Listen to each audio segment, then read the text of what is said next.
When Israeli transsexual Dana International won the Eurovision Song Contest in 1998, the world embraced her with open arms. But things were not always this way. Just become mainstream. You know, it's very interesting to see the past few years how transsexuals have become mainstream, porn stars have become mainstream. You know, I always imagine we're going to get, you know, have a porn star sort of reading the numbers on the lottery one week. Once upon a time, women weren't allowed to wear suits and jeans and trousers and got a hard time for it. Now that's perfectly acceptable. I'm not saying everybody's going to look great in a frock. If you see a very tall woman with rather large hands, you know that it's someone dressed up very glamorously. We're used to things like the Jerry Springer show now. We're used to transsexuals. You know, we have Coronation Street has transsexuals, but then it was something, it had awakened something in a kind of disaffected youth. We take a walk on the wild side, through the dark and glamorous side of pop. To begin our journey, let's travel back to the dawn of the 60s. The post-war party was in full swing and rock and roll was king. A new generation, a new era, and a new sexual liberation. This new rock and roll tribe began to become sophisticated about themselves. There was a kind of desire to experiment with your sexuality. Marcia Roberts and Michael Kelly had a real cool idea. Twin hairdos, both alike, just the thing for a couple of cats. The girls like boys, boys like girls. Both the squares think like nothing on earth. Okay, man, shoot with that crazy wind machine. A touch of the silver spray, and you're king of the coffee bar. Gassing about kings, how about queens? You know, all this talk about sex equality has clean gone to their heads. By 1964, the Beatles had conquered America, and long hair was a major media issue. Did you understand to get a haircut at all? No, thanks. I had one yesterday. In the same year, one young future superstar was making his very first TV appearance. See if you can guess who this is. It's all got to stop. They've had enough. The worms are turning. The rebellion of the long hairs is getting underway. 17-year-old Davy Jones has just founded the Society for the Prevention of Cruelty to Long-Haired Men. Now, exactly who's being cruel to you? Well, I think we're all fairly tolerant, but for the last 2 years we've had comments like darling and can I carry a handbag thrown at us. I think it's just had to stop now. By the end of the 60s, young Davy Jones had changed his name to David Bowie and rocketed up to number 5 with Space Oddity. Ground control to Major Tom. Ground control to Major Tom. But follow-up singles failed to take off, and it will be a further 3 years before David Bowie erupted into the stratosphere again. Meanwhile, in 1970, who else but the Kinks could have scored a hit with a song about a transvestite? The immortal Lola. I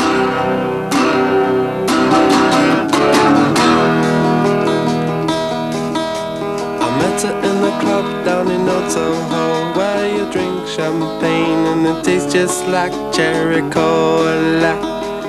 It was an incident in a nightclub in Paris. I believe my manager at the time was dancing with this attractive woman in an evening dress. And he said, "I'm all right tonight, Ray." I said, "Good for you." And it came to 5 o'clock in the morning and he left with this really elegant woman. And as he left, you could see the stubble on the woman's face, 5 o'clock shadow.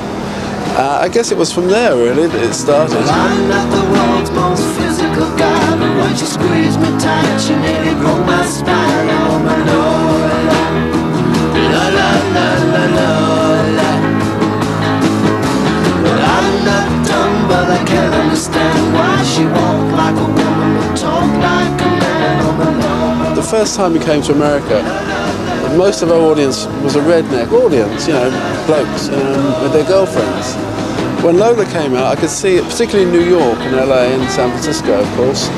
The audience changed. People came out. People like Wayne County came to the show. Jane County came to the show in drag, Holly and Candy Darling. Banned in Australia, Lola, and it went to number 1. And the BBC didn't ban it, so it must have been okay, but then they probably understood the BBC.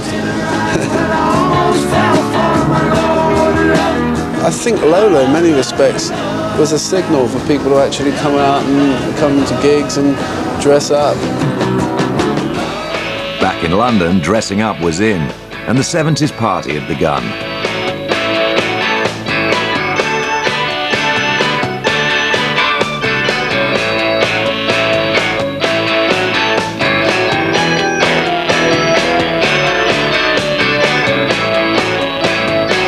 Crystal Palace saw thousands of pop fans living out the age of flower power and hippie lifestyles. It had been 3 years since... But the majority of old hippies were chilling out in muddy fields listening to psychedelia. Love was in the air, and the hair was longer than ever. But while the rock tribes lay sleeping, one hippie woke up to the fact that the kids needed a new sound, some new excitement, and a new style. I made clothes for Mark Bolan right at the beginning of my career, and I was doing jersey dresses with little trails and what they call lettuce edges. I made whole tight-fitting, trailing jersey dresses, and he tried on the ladies' dresses, and I think we probably discussed his makeup, because in those days I'd have had glitter and lipstick all around my eyes.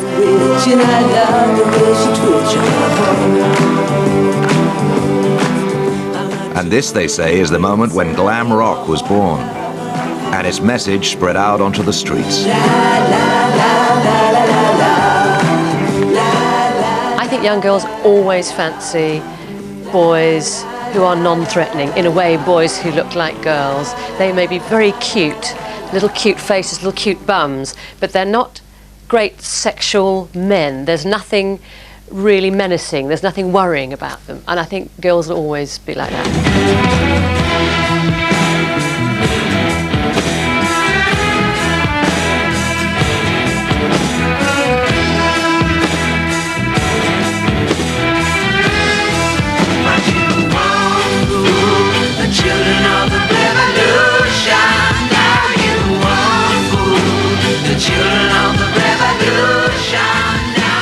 If David Bowie was the Jesus Christ of glam, then Mark Bolan was John the Baptist. Ziggy Stardust sort of blew T-Rex out of the water, really. When you're talking about the look of David Bowie, then I think David would freely acknowledge that Lindsay Kemp had the most influence on that. The makeup, making yourself look wildly outrageous. My generation heard of Lindsay Kemp through David Bowie. Lindsay Kemp had taught mime to him, and he was, quite an icon. One of the most exciting things I did was work with old Lindsay Kemp, back in where would it be? I can't remember which theatre we did it in, but years ago. It was a combined sort of mixed media show. That was very good. The girls at the office brought him to, they said, "Oh, you've got to meet him," and the girls brought him to meet me one night after a performance I was giving at the Little Theatre. We met afterwards, and then he came to visit me at my place, and that's when it all began. He loved, certainly, all the dressing up element of our time together, and putting on the Pierrot show. During that period, I'm afraid we fell out, sentimental reasons. But sometime later, of course, he asked me to come to London to stage the rise and fall of Ziggy Stardust.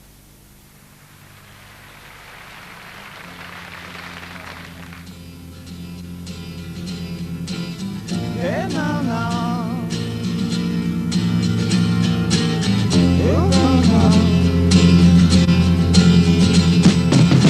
Didn't know what time it was and the lights were low. I leaned back on my radio. Some cat was laying down some "Get it on, rock and roll," he said. I had this huge amount of press clippings and photos of David Bowie. Well, I swapped them so I could get my first guitar. There's a starman waiting in the sky. He'd like to come and meet us, but he thinks he'd blow our minds. And there's a starman waiting in the sky. He told us not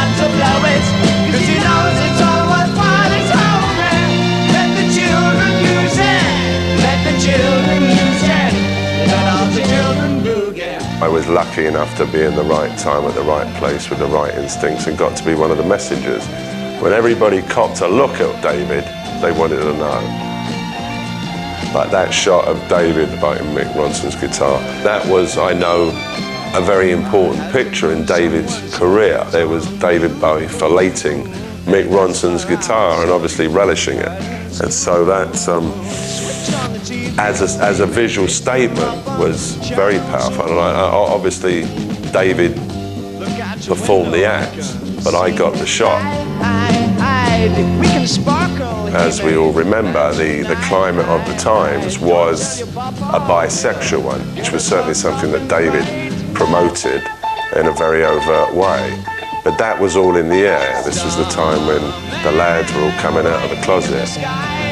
That sexual ambiguity I could relate to, and I think although I knew by that time, or suspected strongly, that I was gay, being bisexual sounded so much more exotic and fashionable. David, I think, had a Japanese designer who did his beautiful clothes and cut his hair and dyed it, that ghastly, fabulous red. I was mortified when I first saw it, I thought, well, I always encouraged him to be extreme, I didn't really mean that extreme, but it did the trick. And Lindsay's love of French author Jean Genet inspired Bowie's next top 10 hit. There was Lindsay Kemp, of course, doing Flowers, and that's, the Jean Genet novel, and that turned people onto Jean Genet. And if you missed another behind-the-scenes influence was David's first wife, Angie Bowie. I saw how important she was as an energizing force. She helped with the costume. She was like the tour manager, and she was always buzzing around David, encouraging the right people to work with him. I seem to draw a lot of fantasies out of people, a lot of the fan mail I get. A lot of it is awfully nice. I mean, they say, how's your baby and how's your wife? I think she was probably the most liberated one of everybody, to be quite honest, without going into the Stardust creation, but his influence has crashed down the decades.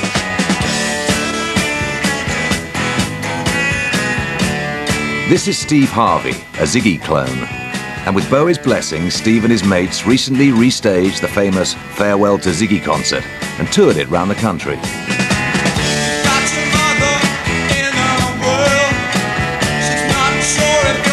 Flash of the eyes with all this makeup on can be quite alarming, apparently, out front, and then you have the license to admonish the audience and seduce them, which is all part of the character, so it's very, very empowering.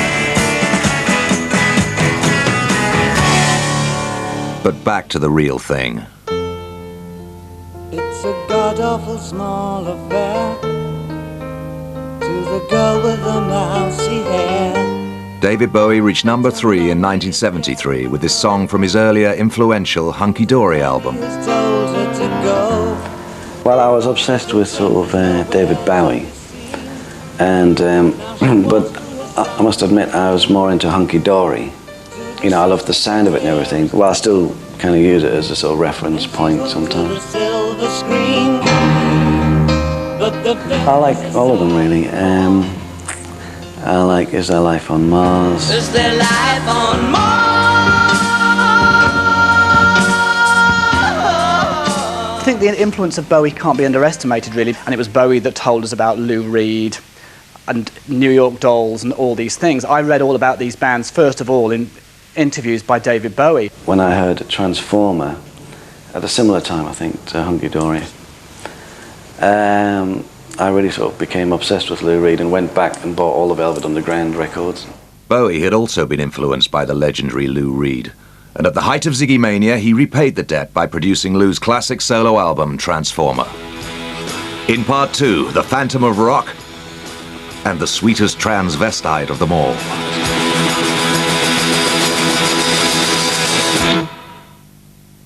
A couple of times.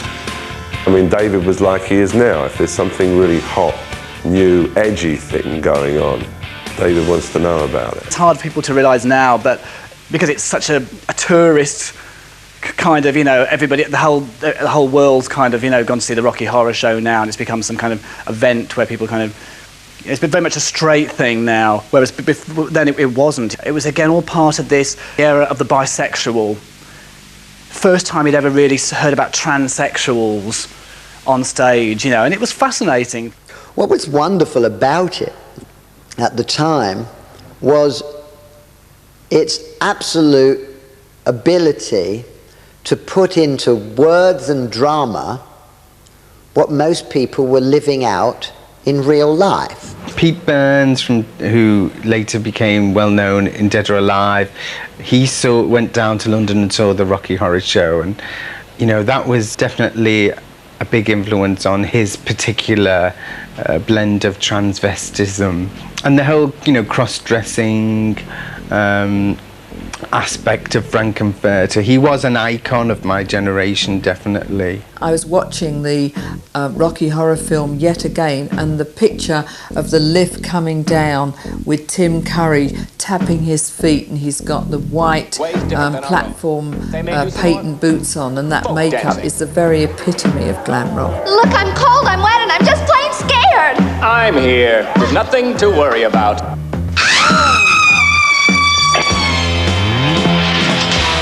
How'd you do, I see you've met my faithful handyman. He's just a little brought down because when you knocked, he thought you were the candy man. Don't get strung up by the way I look. Don't judge a book by its cover.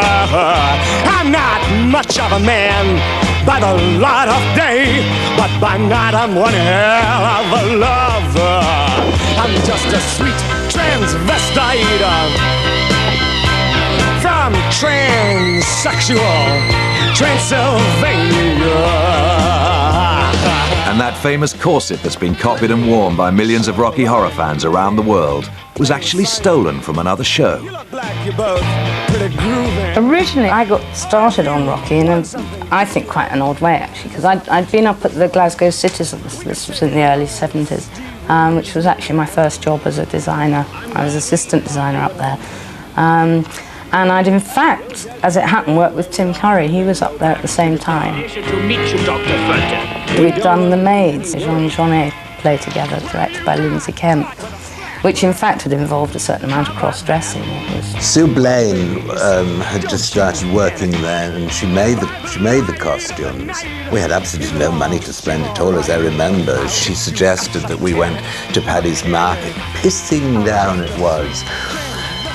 I was looking for corsets. I knew exactly how the costume should look, and I did some drawings.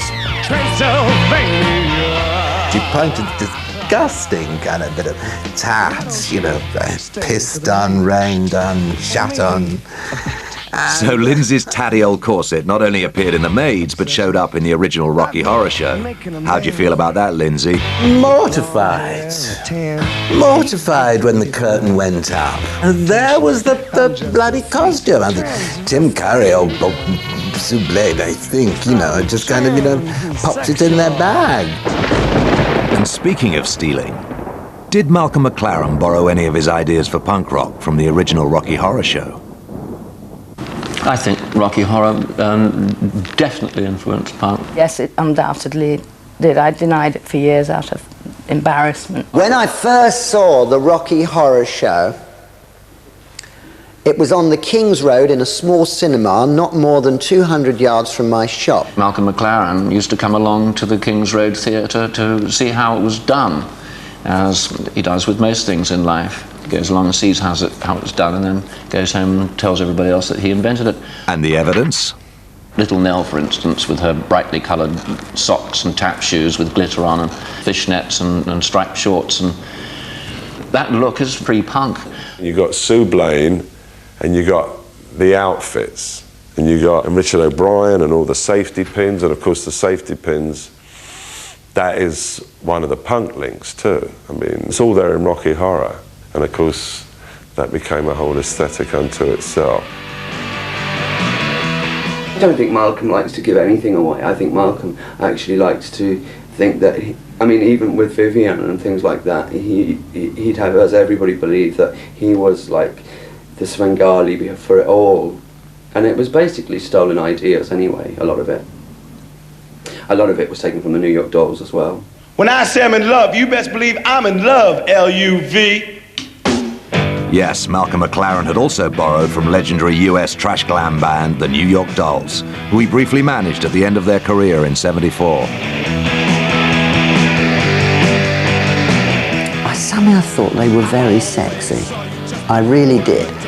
And the fact that I thought their music was terrible, badly played, loud, unmanageable, kind of chaotic sound, made me think that they were brilliant, because I sat back and thought, shit, being bad is good. And they were good at being bad. All with this glad rag, second-hand rose look of wearing women's clothes that they could only squeeze into, little knitted jumpers, tiny little women's shirts, and so on and so forth. Wearing ragdoll hair, sort of a cross between Mick Jagger and Barbara Streisand on a bad night out.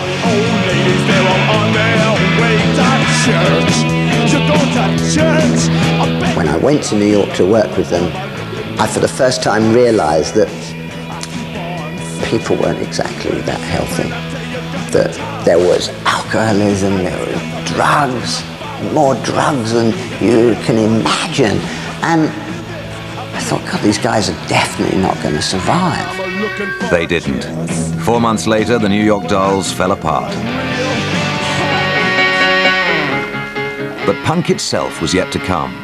So before we leave the glam rock era behind us, let's enjoy another couple of bands who weren't averse to dipping into their girlfriend's makeup box. Make me a deal and make it straight. Must I see? I take it to Robert Lee. I should. I hope that you don't blow it, 'cause we've been around a long time. Just try to make the big time. Take me on a roller coaster. Take me for an airplane ride. Take me for a 6-day winner, but don't you throw my pride aside. What's real and make believe?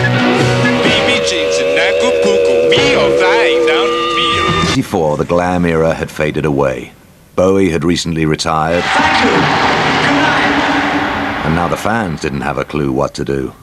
All these legions of not disenchanted Bowie fans, but Bowie, remember, went off and became somewhat of a recluse. He obviously had drug habits. He obviously was desperately needing to get out of England for all sorts of reasons to do with his own personal and business relationships with management and so on. But he left the scene, and the scene had a big hole in it. So where were all these kids that were Bowie fans going to collect and go to? If you wore makeup and had dyed hair in Liverpool, you were a queer, and people would give you a hard time. And then the next minute, all of a sudden, they called you a punk, and that was somehow more acceptable than being queer. But punk rock was not big on cross-dressing, with the honourable exception of Wayne, later to become Jane County. Wayne County played Eric's, so we were all there, the sort of Liverpool demi-monde, hanging around the dressing room and having conversations with this exotic creature. I remember Pete Burns being besotted with him and, sitting at his feet in the dressing room and getting makeup tips. Punk movement had a big influence on me in the fact that suddenly you realise that anybody could become famous. They were very artistic with their appearance, and then of course we got the old bin liner bags coming out and it all went down the toilet. When we got sort of fed up with the whole punk thing, I started a night which was called Heroes. I had a club called Billy's. The more outrageous you were, the more higher up the ladder you were sort of respected. I'm sure it was a homage to Bowie, Roxy and Bolan. We only had a handful of records as well, which we'd collected from being abroad. So that's how Visage started. Coming up after the break, the 80s, gender benders, and beyond.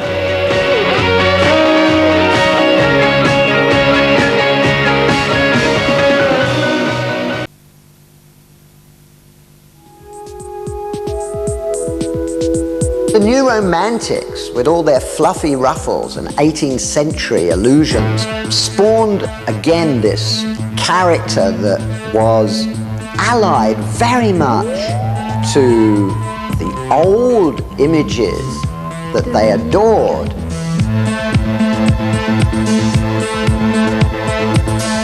People such as Bowie again, the image of Ziggy Stardust.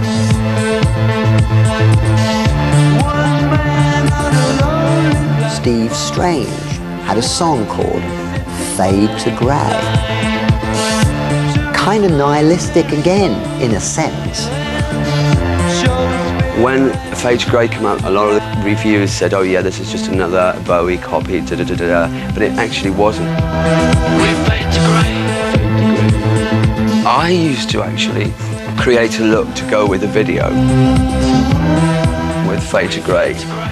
I said, we've got very little money, let's do something very shocking with a snake up the arm which came to life.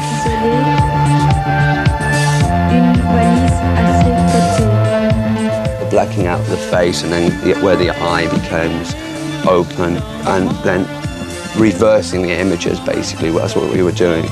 They were ideas of mine.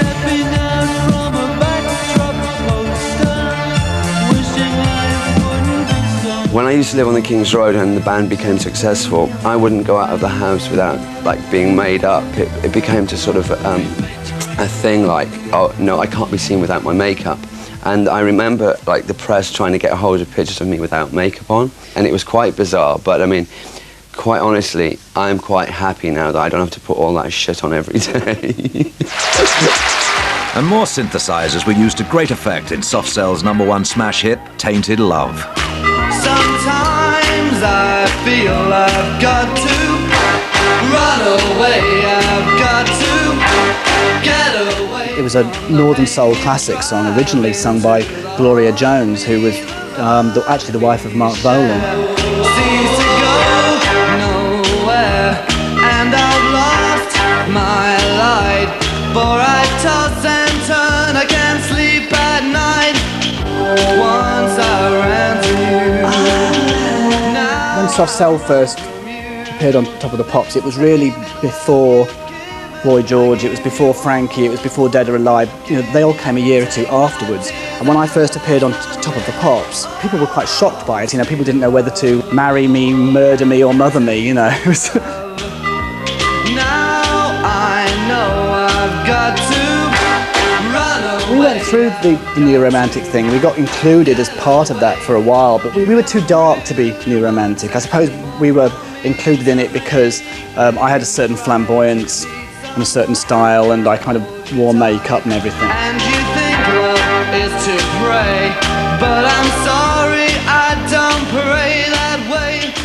Another young artist experimenting with makeup was ex-punk Adam Ant. If you could create something primitive but gallant, then Adam Ant was going to do it. And at the same time, I, with my co-designer and partner at that time, Vivian, created a look that I called the pirate look. And God created Adam. Adam, this is what you must do.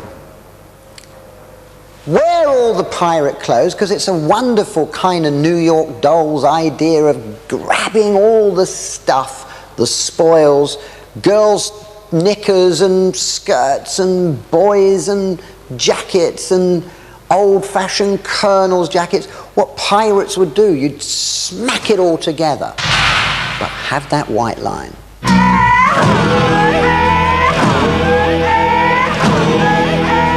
And here's Adam camping it up with the late, great Diana Dawes.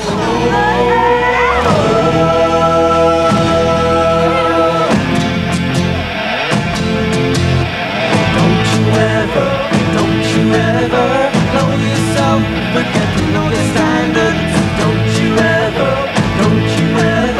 know yourself.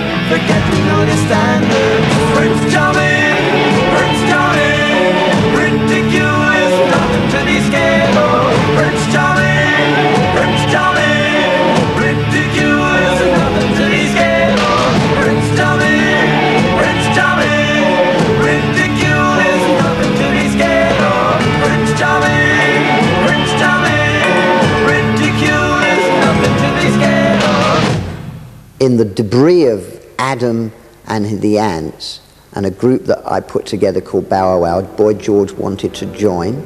I wanted him to join, but his attitude was so gay for the rest of the crew, who were extremely macho. They were just terrified as to what might happen to them on that motorway in those little B&Bs. But Boy George eventually found his partner with drummer John Moss, and together they banged a new rhythm. Culture Club. Do you really want to hurt me? Do you really want to make me cry?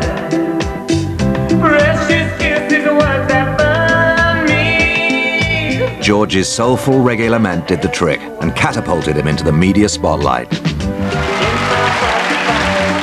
I think there's a certain amount of hypocrisy within society, because a priest wears a dress, it's not a dress. If a Hare Krishna walks past a building site, nobody whistles, but if Boy George does, oh well, when I wasn't Boy George, it was whoosh, whoosh, get a load of that, you know, slap your legs. But it was... George's unusual appearance certainly didn't dissuade his legions of adoring fans. If I see a guy without any makeup now and, you know, he goes down the street thinking he's, you know, I'll just pass him by. But if I see a guy with makeup, I really admire him. After all, it's only like people are conditioned into thinking that they shouldn't, like guys shouldn't wear skirts, because after all, in ancient Egypt, they wore both, didn't they? There are other bands like Annie Lennox, a lot of fantastic bands around, very talented people who look odd, but also have got some kind of explanation. They've got something to say for why they look the way they do. Everything's not what you see, it's over. Boy George was comfortable and acceptable as a TV icon. Directly inside the parlour with your mum and dad and so on, and became popular because of it. Come a chameleon. You come and go, you come and go. Loving will be easy if you come. But if Boy George wasn't your cup of tea, you could always try Tasty Tim. Tasty who? Back in the 80s, a small record company, desperate to cash in on Boy George's success, signed up Tasty Tim, a cross-dressing DJ. But let's let Tasty tell the tale. I mean, the difference was between, you know, Culture Club and Dead or Alive, they were bands. They'd got bands together, written really good songs, you know, gotten managers, done tours, done the whole thing that you have to do to launch a pop career. The record company I was involved with had basically, you know, thought, oh, we'll have a piece of this, and hadn't thought about anything. We feel that Tasty's entertaining, and the image helps that. And we don't want him to be too serious about anything. That's why he's going to be constantly changing. Well, we've seen the video. What do you think, Tasty? Yeah, it's all right. No, I think they went bankrupt shortly after they tried to launch my career. I really think the record company should have looked a bit wider than what was going on in the nightclubs, because I really don't think the world was ready for a second-rate cover of the worst 70s song ever written. Of course, it wasn't only the boys crossing the gender line. Very difficult. You know, if you were a girl on stage, record companies insisting this shot has to be, you know, with glamorous and can't you smile and all this stuff, and we were so fed up with it that this image came about that was kind of quite surreal. Annie with very cropped, short hair. Really surreal. And although Holly Johnson wore a suit, he was surrounded by every conceivable sexual deviant imaginable.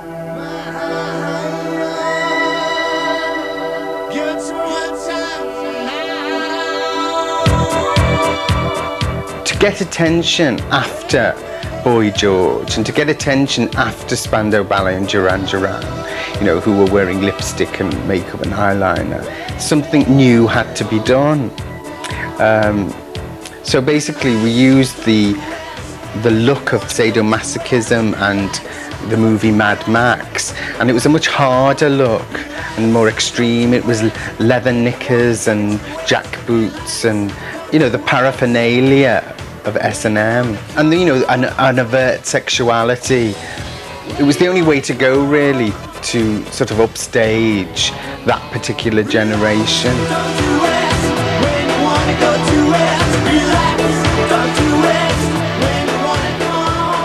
Relax was considered so extreme it was banned by the BBC.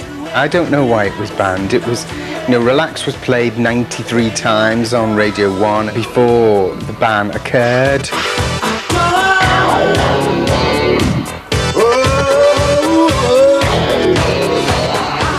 I've heard that Mike Reed's producer went home one day and his kids had a promotional copy of the video and they were fast forwarding, rewinding, freezing frame at, you know, perhaps more risque moments of madness, and decided it was disgusting and didn't want his children exposed to this horror.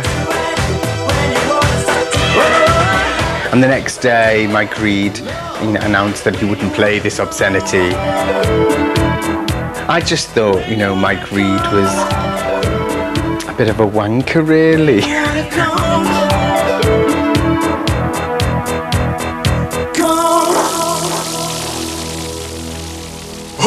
And if you thought that was extreme, I knew from an early age that my idea of what was attractive was threatening to other people. I liked Catwoman, hated Batman and Robin. I liked the more sinister elements combined with a certain degree of femininity. Back in 1984, Pete Burns was already experimenting with gender confusion, but it was merely a dress rehearsal for the exotic creature he has now become. I look so shocking to some people, they don't even think they've seen me. It's why I'm not written about in fashion magazines. They couldn't, I'm the best kept secret. They couldn't bear to mention my name as some creative force. They just absolutely couldn't bear it.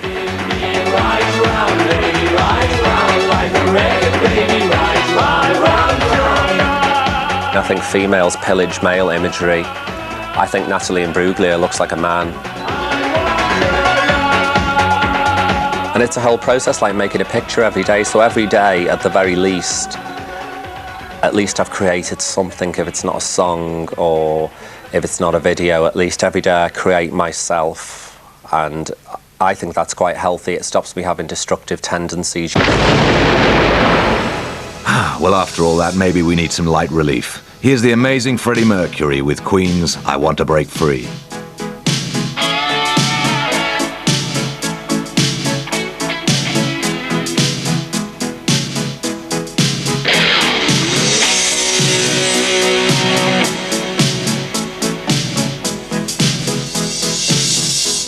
I want to break free.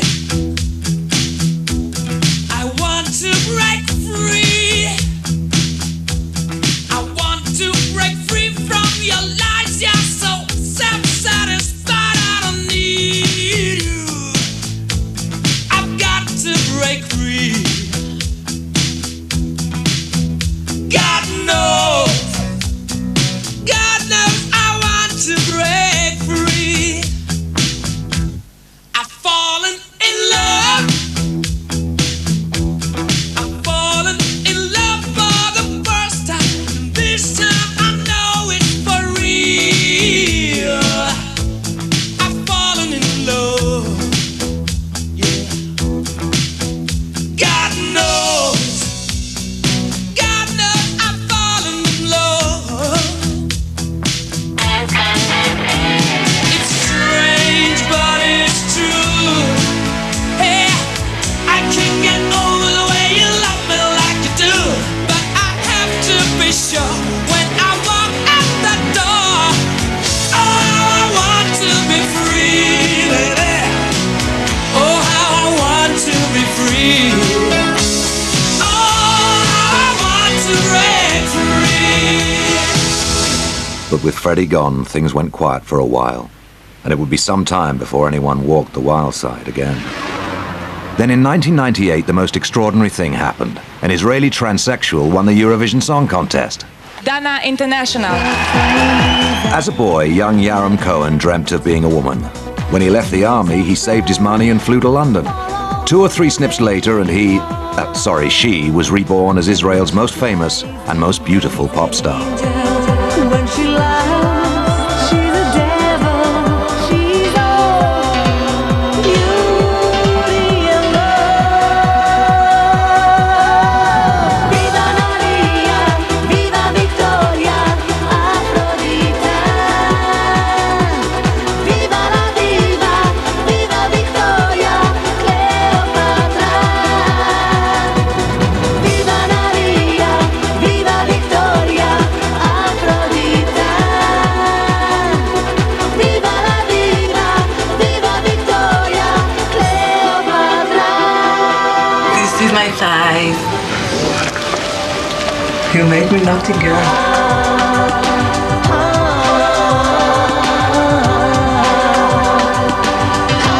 enjoy sleeping with men. I enjoy receiving compliments from men. That's why I suppose I'm a woman.